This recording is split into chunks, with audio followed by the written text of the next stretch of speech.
મંગળ વર્તાણા ધર્મ અર્થ કામ મોક્ષના ફેરા ફરાવે. લગ્ન થયા એટલે મહાદેવજી માતા સતીને કથા સંભળાવે છે. એક બાર ત્વેતા યુગમાહી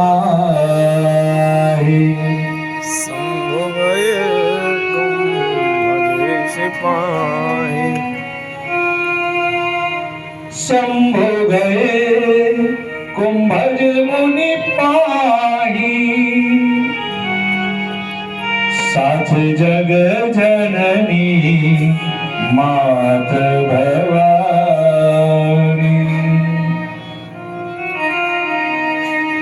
અને કહેવાય ભોળાનાથ ચાલવા લાગ્યા એટલે માતા સતીએ કીધું, ભોળાનાથ ક્યાં જાઓ છો?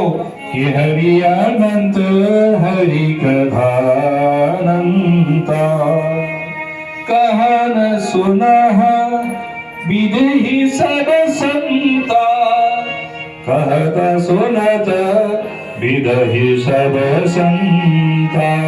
શ્રી રામ જય રામ જય જય રામ. અને કહેવાય આજ માતાજી નીકળ્યા છે અને ક્યાં આવ્યા છે? આજે પ્રયાગરાજનો કિનારો છે, તીર્થોનો રાજા પ્રયાગ. અત્યારે પ્રયાગમાં કુંભનો મેળો ચાલે છે. 12 વર્ષે મહાકુંભ મેળો પ્રયાગરાજમાં આવ્યો છે. ભારદ્વાજ મુનિ વસહી પ્રયાગ જીનહી રામ પદ અતિ અનુરાગ જીનહી રામ પદ અતિ અનુરાગ. અને આવ્યા ભોળાનાથ માતા સતી સાથે એટલે યાજ્ઞવલ્ક મુનિ પરમ વિવેકી જીનહી રામ પદ રાખહુ ટેકી જીનહી રામ પદ રાખહુ ટેકી. ભોળાનાથને તિલક કર્યો એટલે માતા સતીના મનમાં સંશય થયો કે આ કથાકાર કેવા કે યજમાનને તિલક કરે છે, એટલે સતીના મનમાં સંશય થયો છે. નાથ એક સંશય વડ મોહી. કથાની શરૂઆત થઈ. લોક વિરામો રણ રંગ તીરમો રાજીવ નેત્રો રઘુવંશનાથો કૌરવ્ય રૂપો કરુણાકરંતો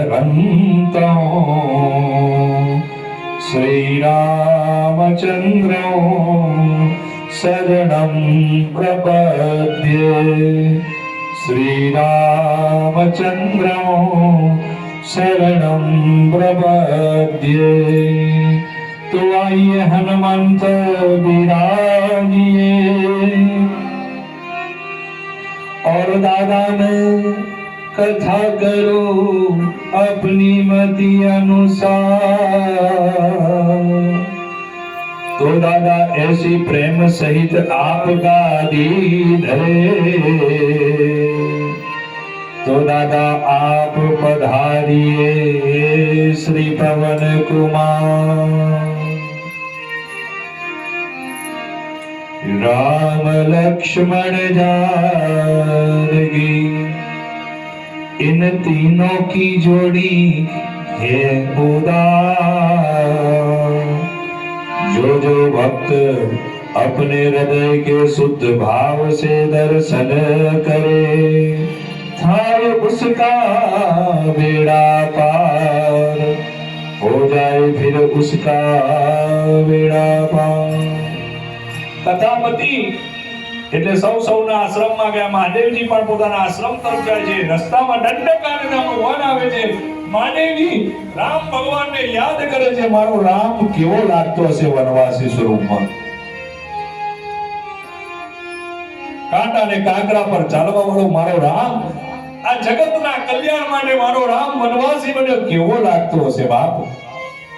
દૂરથી આંખમાં દળદળ આહુડા પડવા લાગ્યા અને દૂરથી દર્શન થયા વનવાસી સ્વરૂપમાં રામ અને લક્ષ્મણના. જય સચ્ચિદાનંદ તુમારી જય હો, હે જગપાલક તુમારી જય હો. અને જ્યાં નમસ્કાર કર્યા એટલે માં સતીના મનમાં સંશય થયો કે હે ભોળાનાથ, તમે આ વનવાસી લાગતા કોને પગે લાગો છો? આપણે જેની કથા સાંભળીના એ રામ જ છે. એક રામ અવધેશ કુમારા. એ તો અવધેશ રાજા દશરથના પુત્ર હતા. આ તો વનવાસી છે. કોણ છે? એટલે માતા સતીના મનમાં સંશય થયો. કસોટી કરવા ગયા. આબે હૂબમાં સીતાનું રૂપ લીધું અને ભગવાન રામની આગળ ચાલવા લાગ્યા. એટલે ભગવાનથી કદી આગળ ચલાય? બેનો આપણે પણ કહીએ છીએ આપણા ઘરવાળાથી આગળ ચલાય? હે? ભગવાનથી આ મોટું નાઈનભાઈ કોઈ નથી. હે? ભગવાનથી આગળ ચલાય?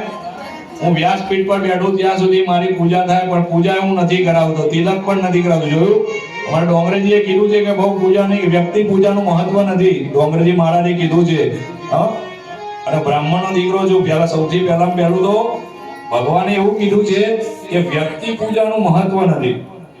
ભગવાન પોતે રામ પૂર્ણ પુરુષોત્તમ છે, મર્યાદા પુરુષોત્તમ જે બતાવે છે. બેનો રામની પાસેથી મર્યાદા શીખે. લક્ષ્મણજી કે આ કોણ છે? એ માતા સતી કેમ એકલા આવ્યા? ભોળાનાથ ક્યાં છે? એટલે સતીનું જુઠ્ઠું પકડાઈ ગયું અને દૂરથી જઈ અને ભોળાનાથની આગળ જઈને બેસી ગયા. હે ભોળાનાથ, હું તમારી માનું રૂપ લઈને ગઈ હતી પણ પકડાઈ ગઈ. ભોળાનાથ કે કીધું તું ને તને કે કસોટી કરો તો મર્યાદામાં રહીને કરજો, કારણ કે પૂર્ણ પુરુષોત્તમ મર્યાદા પુરુષોત્તમ રામ છે. અને પકડાઈ ગયા તો કે આ જન્મમાં તો હું તમારા સાથે હવે નહીં વરું, તમે સામે બેસી જાઓ, રામાયણ સાંભળો. બીજા જન્મમાં હું તમારો પતિદેવ બનીશ. અને રામ કથાની શરૂઆત કરી છે.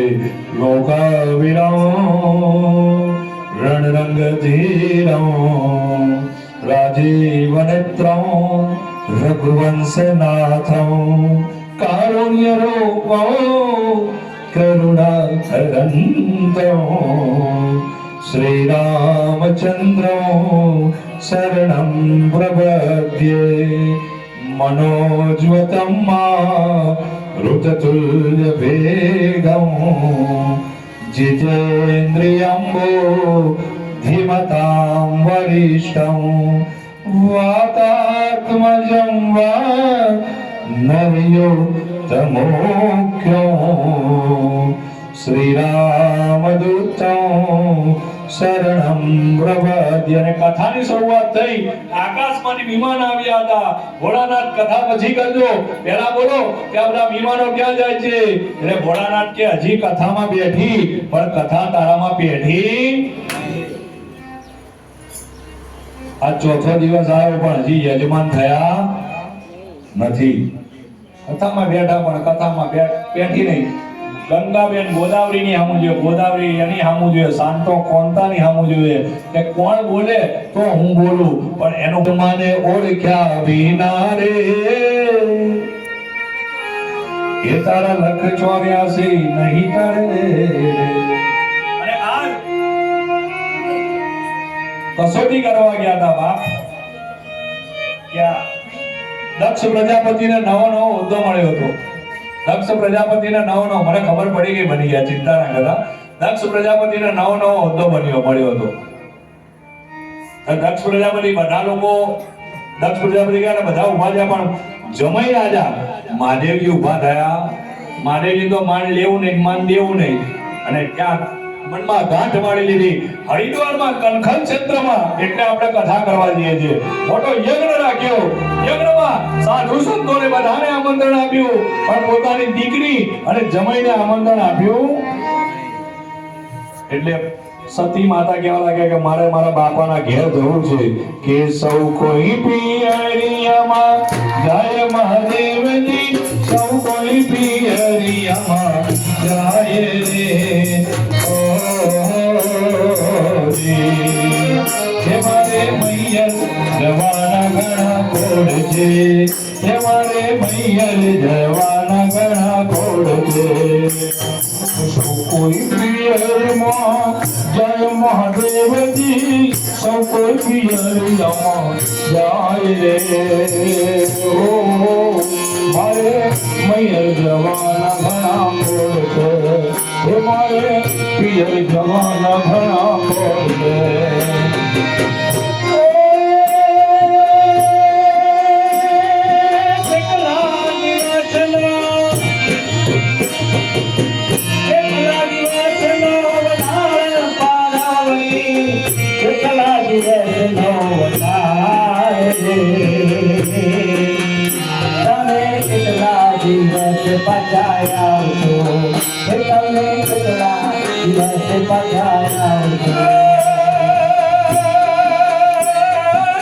જેટલા પીપળના પાન મહાદેવજી જેટલા પીપળના પાન અમે એટલા દિવસે પાછા આવશું અમે એટલા દિવસે પાછા આવશું એ સૌ કોઈ પિયરિયામાં જય મહાદેવજી સૌ કોઈ પિયરિયામાં જાય રે મારે પિયર જવાના ઘણા કોડ છે મારે મૈયર જવાના ઘણા કોડ રથ કર્યો તઈ યાર મહાદેવજીએ રથ કર્યો તઈ યાર પિયર જવાની શ્યા એવા પાર્વતી મૈયર જવાની શ્યા એ સૌ કોઈ પિયરિયામાં જય મહાદેવજી સૌ કોઈ પિયરિયામાં જાય રે હે મારે પિયર જવાના ઘણા કોડ હે મારે મૈયર જવાના ઘણા કોડ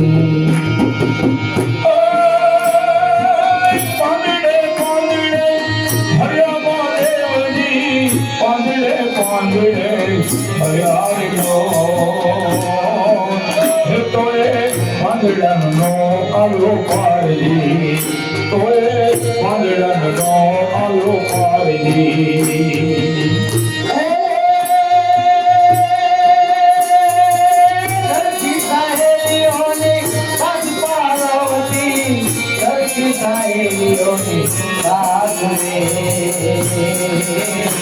आज पार्वती पानी भरवानी तुझ्या शिवाची माँ भरवानी तुझ्या सौ कोई પિયરમાં જય મહાદેવજી સૌ કોઈ પિયરમાં જાય રે મારે પિયર જવાના ઘણા કોડ છે મારે મૈયર જવાના ઘણા કોડ છે સૌ કોઈ પિયરિયામાં જાય મહાદેવજી સૌ કોઈ પિયરિયામાં જાય મારે પિયર જવાના ઘણા કોડ મારે મૈયર જવાના ઘણા કોડ